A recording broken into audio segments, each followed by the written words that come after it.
Bom dia a todos, que Jesus nos ampara, nos ilumina e me dê assim bastante tranquilidade, assim, né, que eu possa passar o estudo de uma forma assim que todos vocês entendam, né?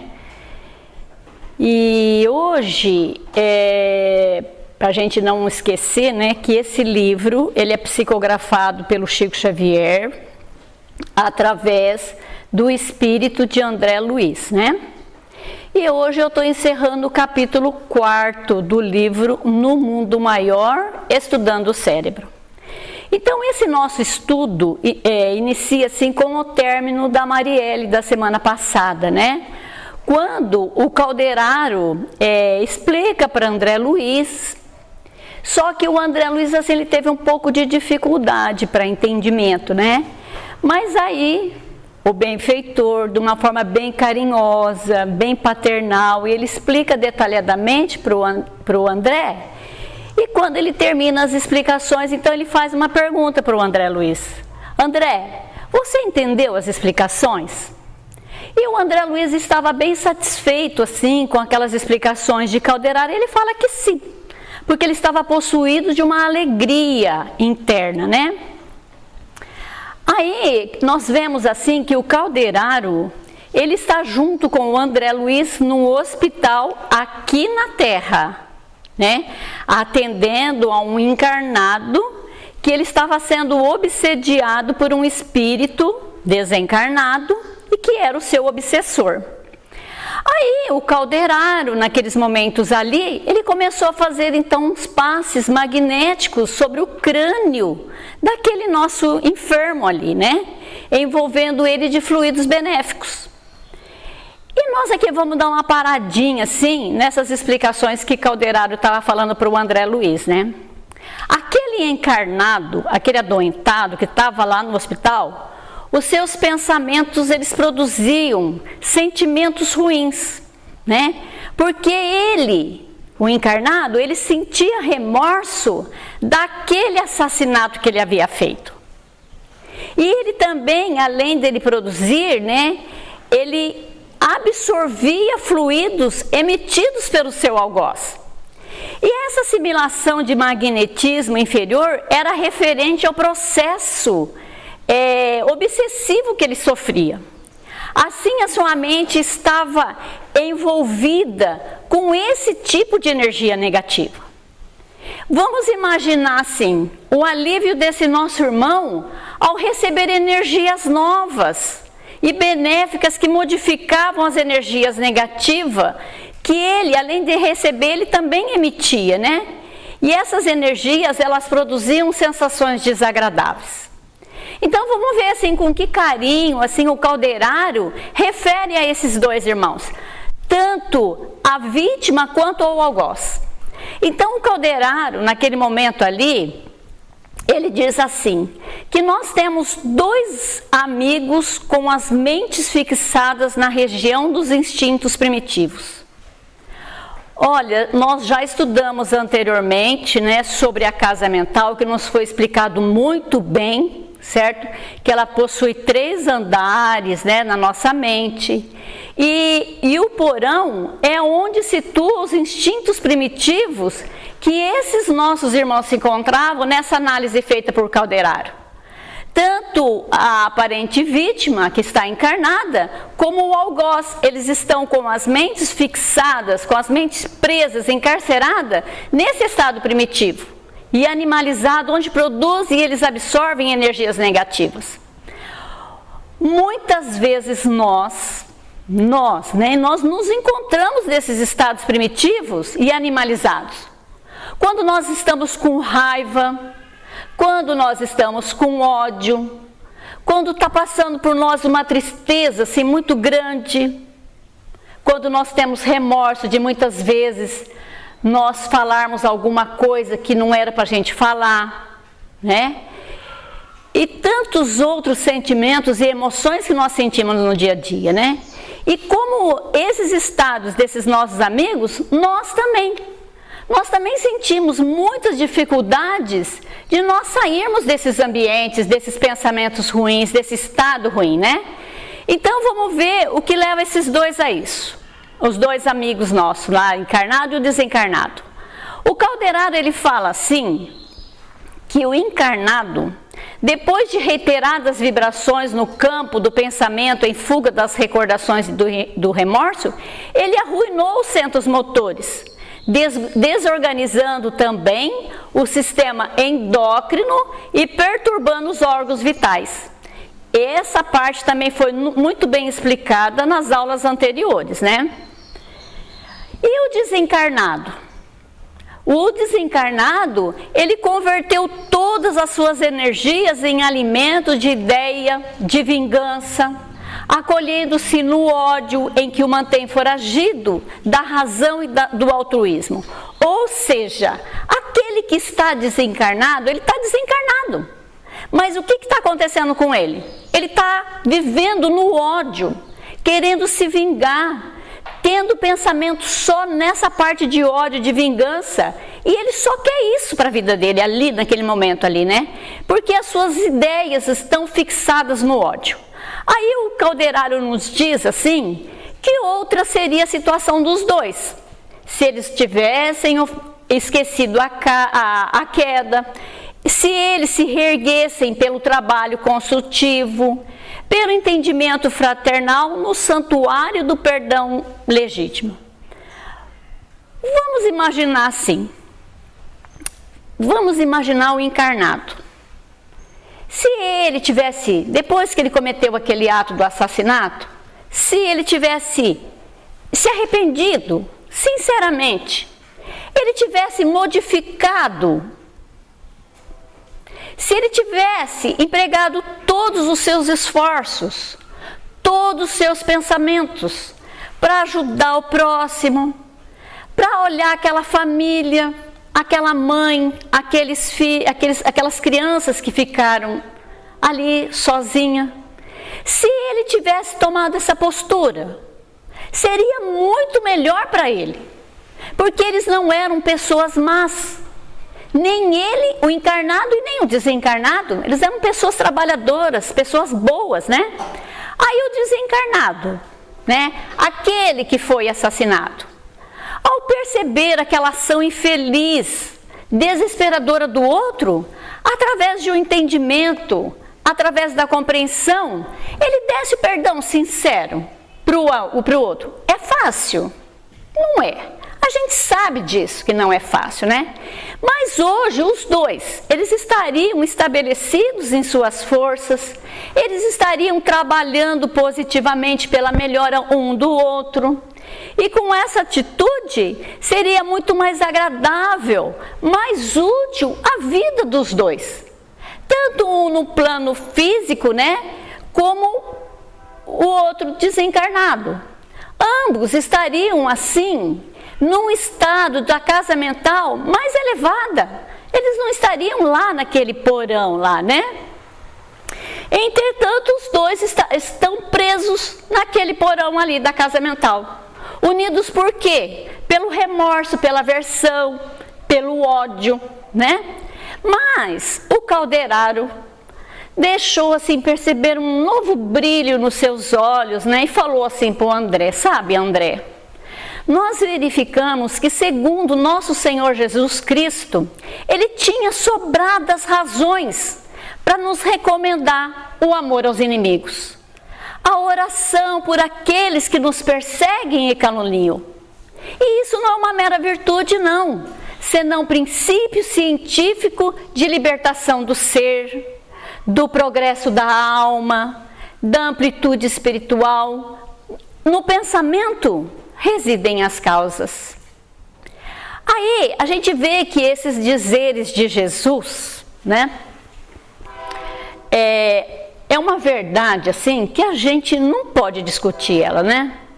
Porque o que sustenta os estados doentios da alma são os pensamentos negativos que produzimos, que nós emitimos, aqueles que nós absorvemos das pessoas que nos rodeiam.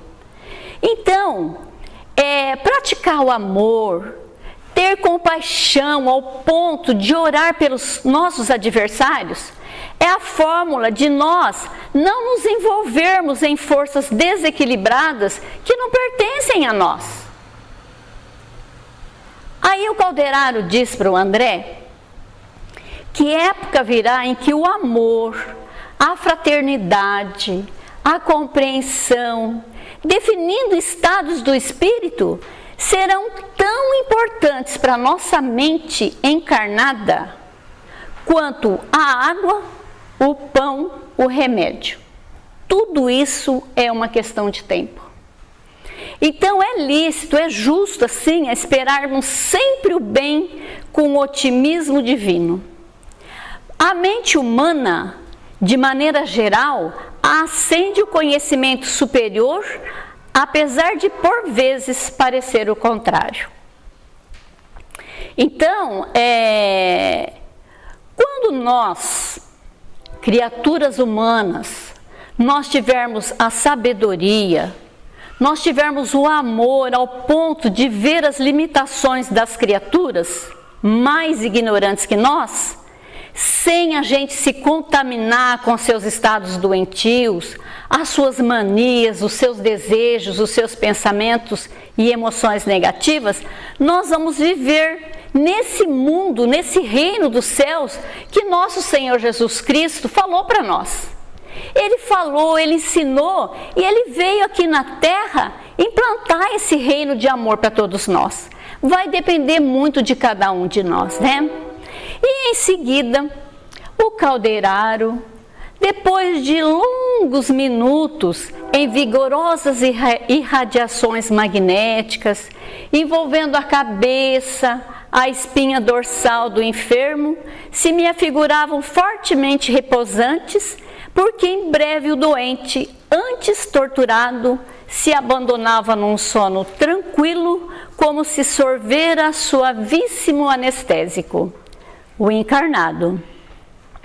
E dentro em pouco, ele se encontrava em nosso círculo, temporariamente afastado do veículo denso, tomado de pavor perante o verdugo implacável que se mantinha sentado, insensível num dos ângulos do leito.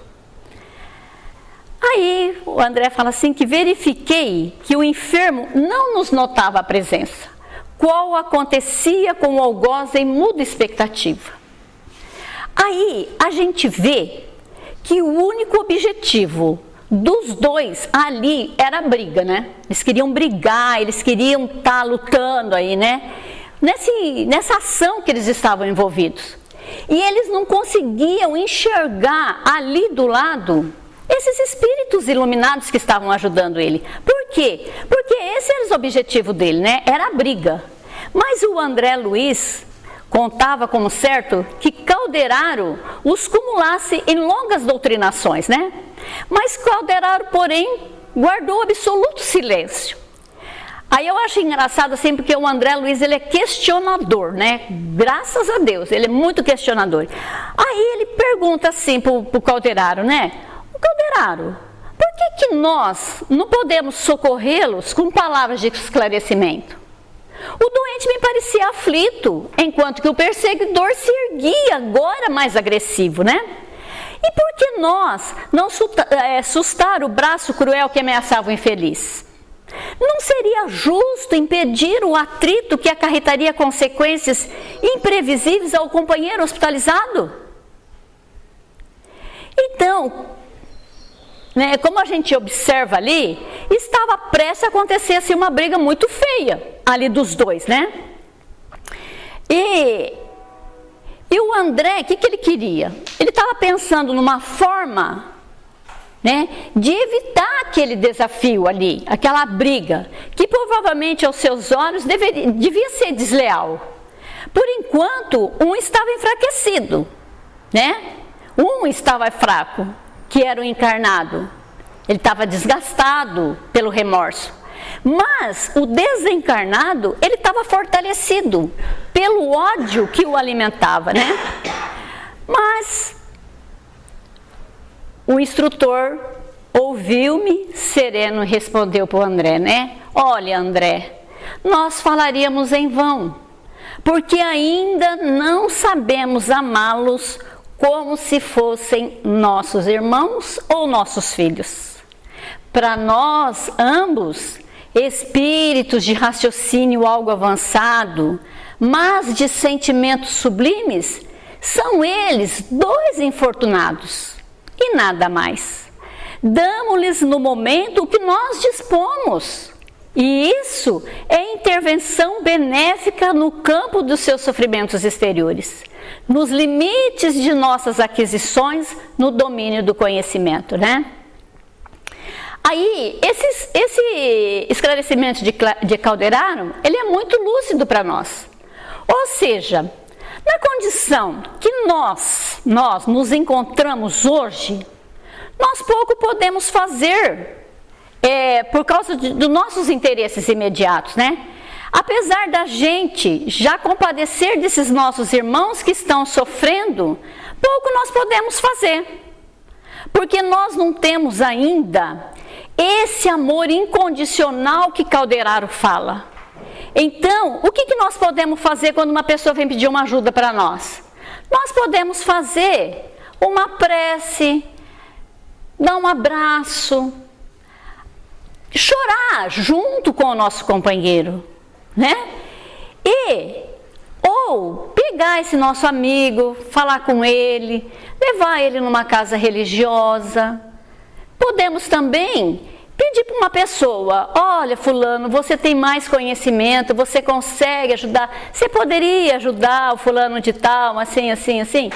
Essas são as ajudas que nós podemos fazer para as pessoas, né?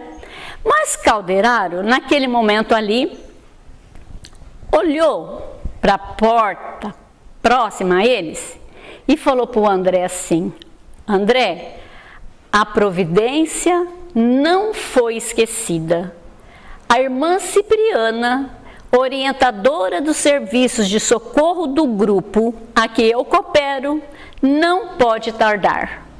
Mais alguns instantes, o verdugo... Não, desculpa, não é isso não. Mais alguns instantes, durante os quais o verdugo e a vítima reciprocavam palavras amargas, e o prestimoso mentor prosseguiu e falou para o André Luiz assim: André, você se lembra de De Pissiguer? O André ficou com seus pensamentos assim, pensando, e fez assim no seu cérebro uma livre associação de ideias, rememorando estudos que levaram a ele a efeito de certas realizações de Charcot.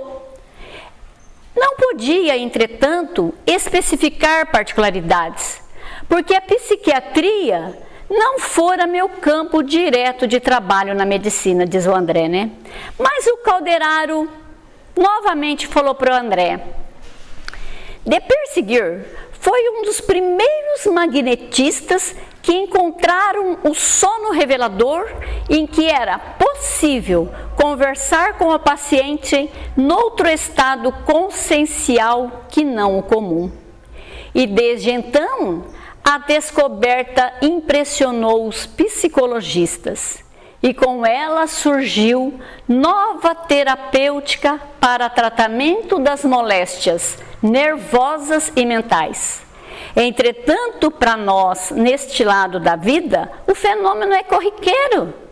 Diariamente, milhões de pessoas adormecem sob a influência magnética de amigos espirituais, a fim de serem auxiliados nas resoluções inadiáveis. Então, diante desse esclarecimento de Calderaro, né, a respeito dos tratamentos já realizados pelos magnetistas, os discípulos de Mesmer, né, ele novamente insiste: e por que, Calderaro, nós não tentarmos o esclarecimento verbal agora com esses nossos amigos? Insisti, diz o André por minha vez, né? Observando os infortunados contentores que se trocavam insultos e acusações.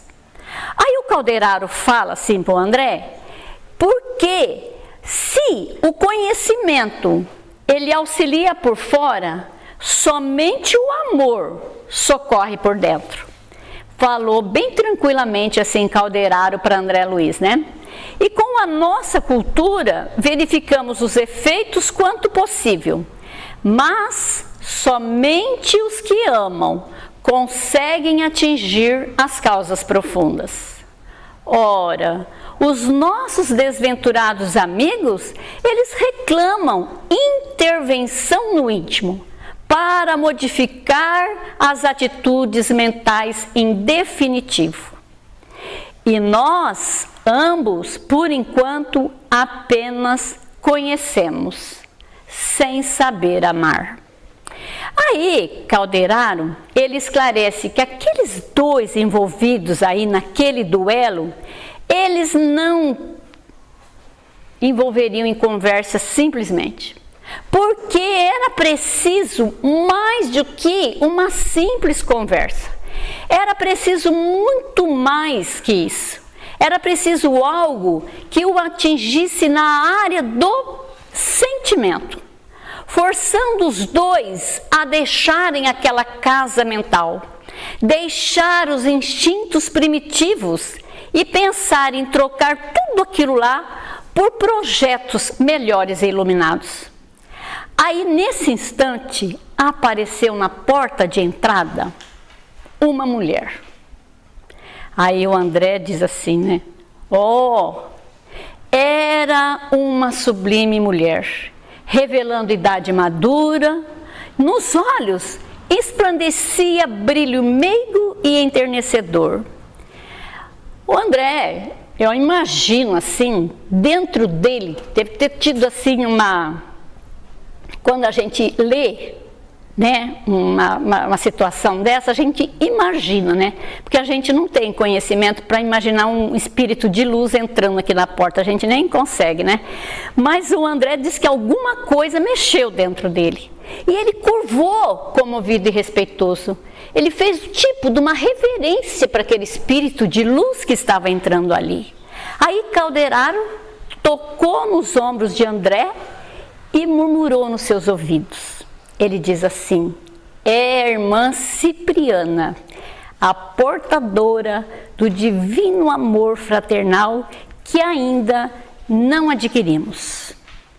Então, com essa chegada, né, da Cipriana, a portadora do divino amor fraternal, nós vamos entender por que foi que Calderaro disse que era necessária a mudança de dentro para fora desses dois inimigos.